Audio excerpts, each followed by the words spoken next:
वैदिक पर्सपेक्टिव के इस YouTube चैनल को सब्सक्राइब करें, वीडियो को लाइक व शेयर करें। ओम दास पत्नी है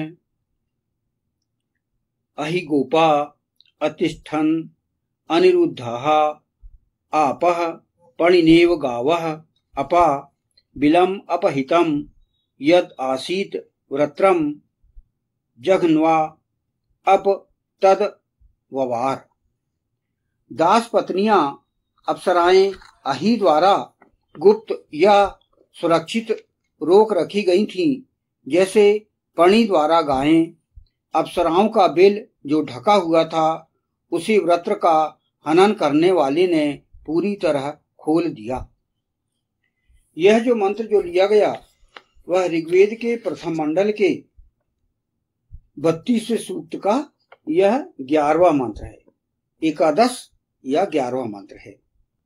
इसके ऋषि हैं भगवान हिरण्यस्तूप आंगिरस, और इस मंत्र का प्रमुख विषय या दिव्य विषय है इंद्र, अर्थात इंद्रियों को वश में करने वाला, और मंत्र का छंद है त्रिष्टुप और स्वर है देवत। यहां पर इस मंत्र में पिछले मंत्र से रिलेटेड व्याख्या चल रही है। वैसे तो यह जो सूक्त है 32वां सूक्त, यह पूरा की पूरा एक विशेष बातों पर लेके चल रहा है। वो बात क्या है कि इंद्र को आदेश दिया गया। इंद्र ऐसा जो कि अपनी इंद्रियों को बस में करने वाला हो, जो अनुशासन में रहता हो, जिनका टाइम टेबल एकदम फिक्स रहता है, और एक ऐसा इंद्र जो कि प्रशासक है, राजा है, जो कि देश को चलाता है और देश की सारी व्यवस्थाओं को देखता है।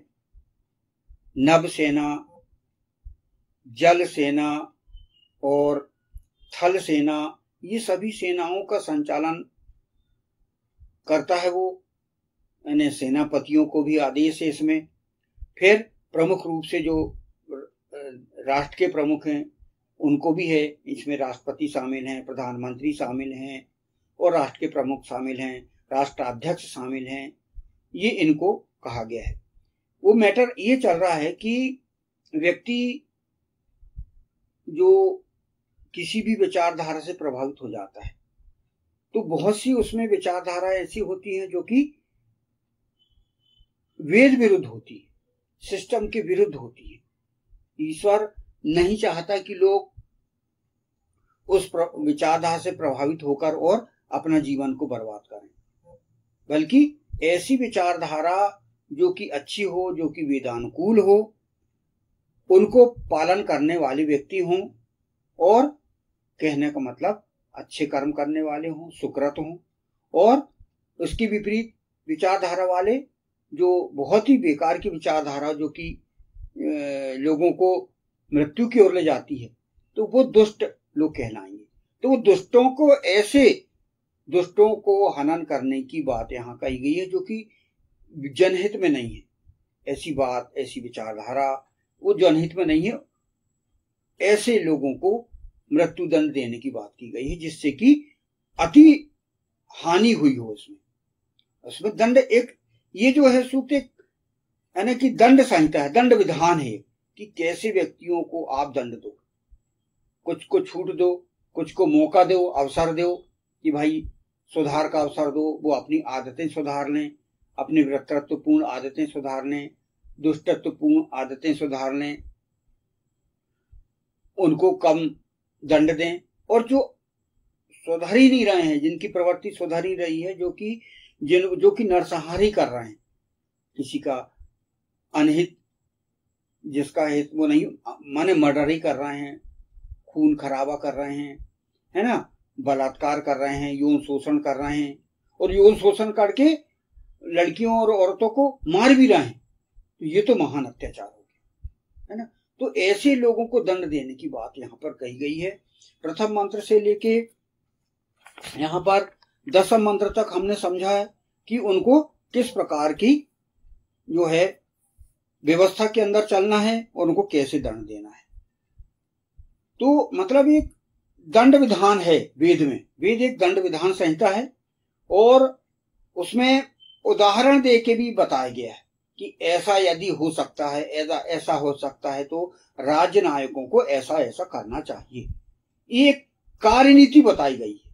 वेद एक कार्यनीति बताई गई है। इस सूक्त में कार्यनीति बताई गई है। 1 से 10 मंत्र तक हमने समझा है और 11वें मंत्र में वही कहा गया है। इसमें फुटनोट में कहा गया है, पहले तो अपन इसको अन्वय को समझे अपन, है ना।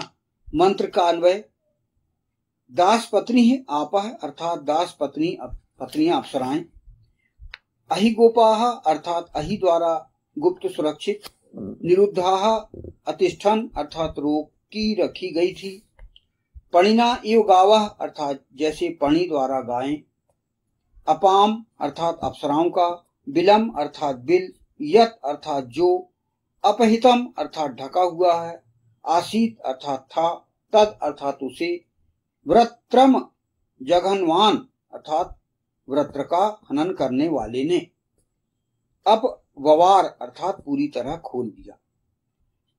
तो मतलब क्या है कि ये एक वैदिक संस्कृत है। वैदिक संस्कृत और लौकिक संस्कृत में अंतर है। लौकिक संस्कृत में बहुत से जो कि लोकल के जो तात्कालिक की जो भाषा उसमें समाहित हो जाती है, लेकिन वैदिक संस्कृत एक जो है वो ईश्वर की डायरेक्ट वाणी है, वो सीधे प्रत्यक्ष वाणी उसकी, ईशान परम परमात्मा की, ईशान की। तो उसे समझने के लिए निरुक्त, निघंटु ये व्याकरण के साहित्य हैं, इनको समझते हुए उनका अर्थ और अन्वय, समास विग्रह, संधि विग्रह करके जो हमारे जो भाष्यकार हैं उन्होंने तैयार कर गए हैं और उसके आधार पर हम अपने जो वेद के मंत्र हैं उनको समझने के प्रयास कर रहे हैं। क्योंकि हम सभी भी एक विद्यार्थी हैं, हम हर कोई अपने जो वक्ता है हम अपने यहाँ के संस्थान के, तो एक वेद के विद्यार्थी अपन मानते हैं अपने आप को। हम वेद को समझने के प्रयास कर रहे हैं, जो हमने समझा है उसको हम और सरल ढंग से लोगों को समझाने के प्रयास कर रहे हैं। तो यहाँ पर 11वें मंत्र में ये बताया गया है कि राज्य नायकों को क्या करना चाहिए और उनके शासन में यदि इस प्रकार की कोई गड़बड़ी हो रही हो, अत्याचार हो रहा हो, भ्रष्टाचार हो रहा हो, आतंकवाद मचा हुआ हो, तो वो उनसे निपटे कैसे, ये यहाँ पर कार्यनीति यहाँ पर बताई गई है। जैसे यहाँ पर इस फुटनोट में अपन पढ़े समझे, दास पत्नियां अप्सराएं अहि द्वारा गुप्त या सुरक्षित रोक रखी गई थी, जैसे पणि द्वारा गायें। दास पत्नी आपह अहि गोपाः अनिरुद्धाः अतिष्ठन् पणिना इव गावः। तो यहाँ पर जो भाष्यकार ने भावार्थ लिया है इसका अपन अर्थ को समझें। इसमें कहा गया है, अहि या सांप की तरह विषैले और कुटिल चालबाज दुष्ट सीधे साधे लोगों को अपना दास बना लेते हैं तथा उनकी सुंदर पत्नियों का अपहरण कर उन्हें गुप्त सुरक्षित स्थान पर रखकर उनका यौन शोषण किया करते हैं।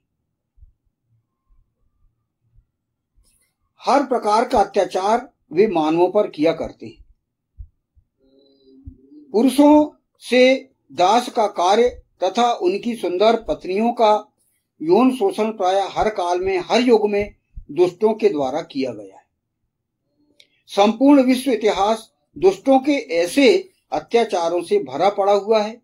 जब भी जहां भी दुष्ट शक्तिशाली होंगे उसके द्वारा ऐसे अत्याचार अवश्य किए जाएंगे। इसलिए वेद दुष्टता का समूल नाश करना चाहता है।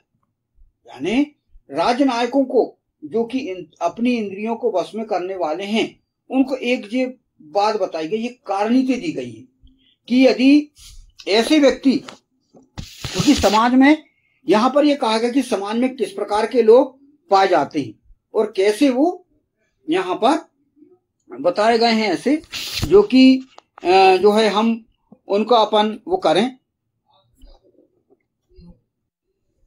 तो यहां पर राजनायकों को व्यवस्था एक दी गई है